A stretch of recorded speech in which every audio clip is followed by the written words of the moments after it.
Hello and welcome to Digital Music Discussions with me, Thomas George. And today we've got Jonathan Armandary, who is a film composer. And we've just come to discuss film composition in digital audio workstations. So basically how you can write your own film music in software such as Logic Pro, Ableton Live, that kind of thing. So hello Jonathan. Hey Tom. How you doing? All right, how about you? Yeah, so this is actually the first one of the digital music discussions. So yeah, let's just start off with the first question, first discussion. Which digital audio workstation do you think is the best for writing film music? The best. The best. The best. Subjective word. Subjective, yeah. My personal preference was always Logic Pro, purely because that's really what I learned on through when I was studying. I know a lot of other composers also use Cubase as well. Generally, that's the two you'd stick to. I know people have tried writing film music with Ableton. I know it's changed a lot in the last few years, but generally it's people get stuck more in loops and more kind of creating music that way in Ableton rather than being a bit more free-flowing. And then Pro Tools, again, historically was more for audio recording and stuff, so people haven't done much sequencing stuff in that yet. So yeah, I've always stuck to Logic. The thing I like about Logic is just basically got all the instruments already there. Yeah. Of course, you can get stuff like Contact and other sample libraries, but Logic's basically just got kind of all the generic sounds you want there. So if you just quickly got an idea, you're like, I want a French horn. You go and Logic, there's a French horn already there. You don't have to buy the Contact series or anything like that. So for a jack of all trades one, I think Logic's the best personally. And for speed of workflow, everything's on one screen as well. Yeah. This is something I found trying to work with Pro Tools and Cubase. You have to open so many different windows and things, whereas Logic, you can just do it on one screen. You can get your mixer up, your instrument list and everything going all at once, which is pretty handy. Yeah, any advanced guys, you're probably thinking, stop talking about which digital audio workstation. But it's kind of the first thing, any new people that always want to know which workstation to start with, because it's quite a big commitment really, because if you're starting off writing music in a certain workstation and you realise you hate it, then you can spend months relearning a new one. So, but the only thing about Logic is Mac only. So you talk about big commitment. That's the problem. Yeah. If you're not already using a Mac, you've got to go and buy a Mac and Logic. You're already at least $1,000 in at that point. That's the downside of it.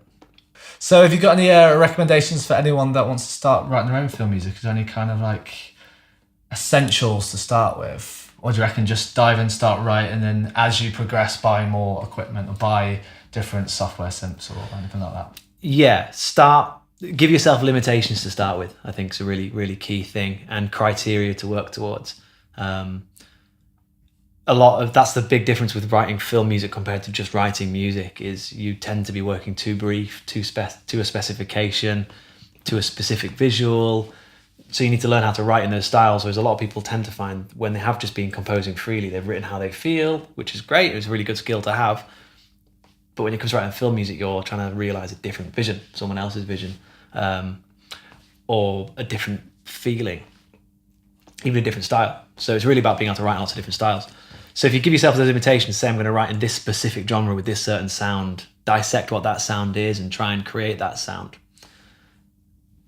Also limit yourself in terms of what software you're using. It's with all the money in the world, you can go and buy thousands of different instrument packs and plugins and whatever else, but if you don't know how to use them, it's pointless. And if you don't actually know how to get a string sounding like a string part, because you're not used to how string players actually work, it's not going to work. Yeah, I think in this day and age, because there's so much stuff available at our fingertips, I think I've done it as well. You go a bit crazy, you get too many different synths, you get too many different plugins, and you're just like, do I really need all this? Am I just using it for the sake of it? I've found when I've worked with students writing music and film music, they'll be working with a flute part or a clarinet part or something, for example, and they'll write it and it won't sound right. They'll go away and buy a new software instrument and they'll try it on East West, they'll try it in Contact, they'll try it whatever else, still not sounding like a clarinet part. And you just say, that's because that clarinet hasn't taken a breath for 16 bars. Yeah. It's not going to sound real. If you don't know how the instruments work, it's not going to sound real. It's the same with writing for vocalists, really. I've done it before. I've written a track and this would be fine for this vocalist. Now they're actually you forget about the range of the instrument. Like certain instruments obviously have certain ranges. The French horn can't hit certain notes, for example. Yeah.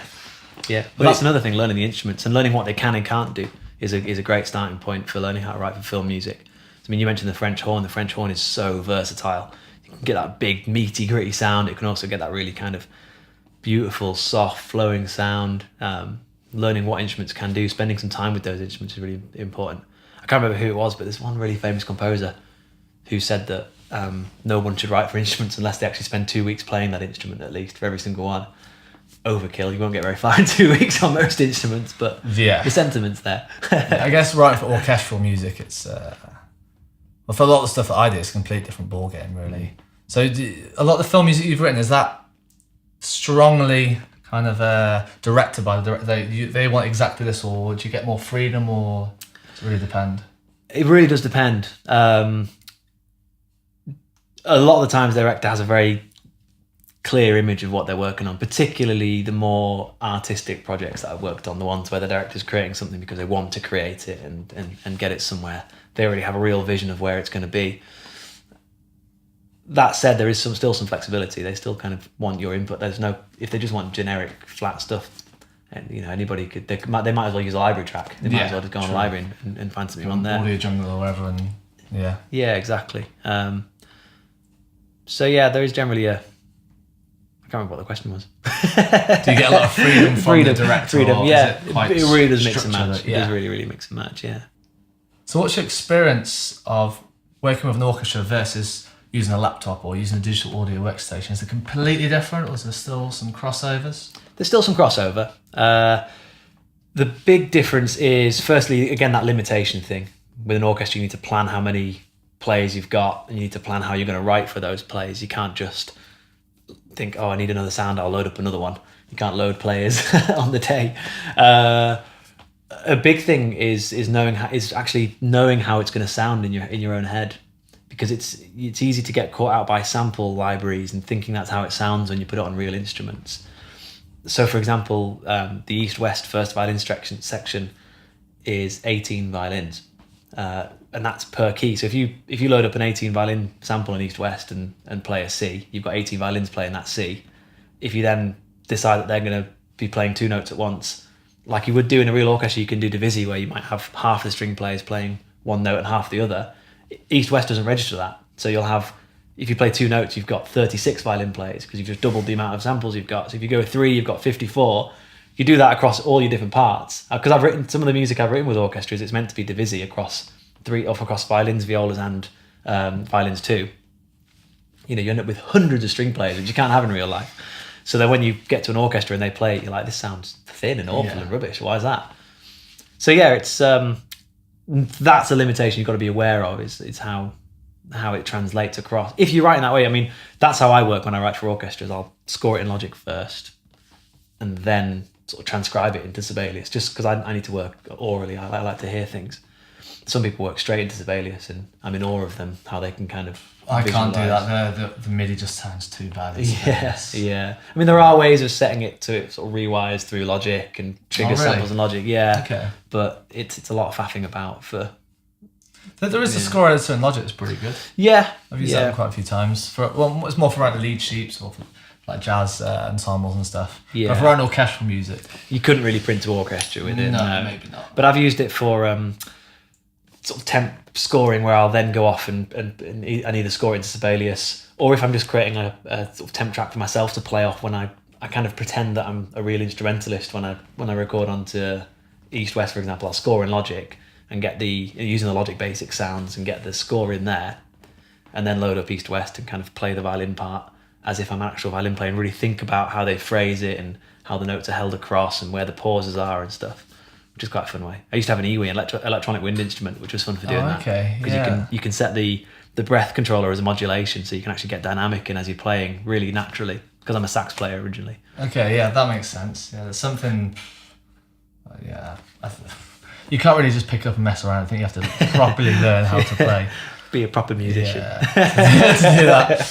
Digital music nowadays, you don't need to as much. But, no. Well, obviously for writing orchestral music, knowing how the certain orchestral instruments What? But this is the interesting thing. I mean, I'm talking about a lot of this from a perspective of orchestral music, how we're talking about it. But you look at the film music trends at the minute, and a lot of it's going more electronic. I mean, with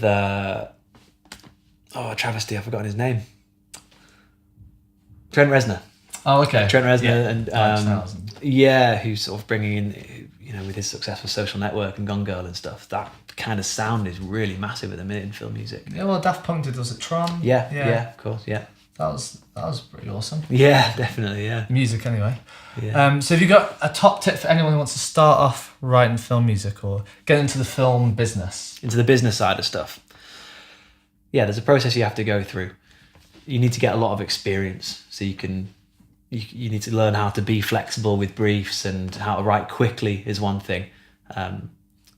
It's not unusual to be given a piece to work on and then for it to be expected the next day. So learning to write really quickly is a big skill that comes with time through practicing, through composing. I mean, people talk about practicing an instrument. People don't think about composing as practicing, but it still is. You still have to practice your composing to get quick at it and get better at it. So in terms of getting started in the business, it's really start off working on as many projects as you can, and a lot of those will be free. I mean, I used websites like shootingpeople.org and mandy.com, anywhere where there's a whole listing of directors or producers, and I just emailed every one of them and said, I'm looking for projects. Either existing projects would be amazing if you're working on something and you'd like someone to have a go at scoring it, or old projects that you've completed that you could send me just the audio tracks for and the film for, and I can score. That's the kind of approach I took initially with a lot of the directors I work with now. And then I got loads of responses, loads of work in, scored everything, sent it back, and that's how you form those connections and start building with them. Because it's no secret that directors and producers work with people they've worked with before. Yeah. I mean, you look at Tim Burton and Danny Elfman and the Coen brothers and Carter Burwell, Steven Spielberg and John Williams. It's always the same teams. They never just, Steven Spielberg doesn't use a new composer every time. You need to be that composer when they're starting off. You can't email Steven Spielberg and say, can I do your next one? I wish. Send him DM him on their Instagram. Yeah. Steve, love your work. Yeah. Collab. Yeah. #collab. Yeah. Cool. Yeah. So thanks for having this music production discussions. No worries. It's been fun. Digital music discussions. So this is episode 1. Hope everyone's found it useful. We're talking about film music with Jonathan Armandary. If you've got comments, questions, feedback, leave them below. And thank you for watching. And we'll talk to you soon.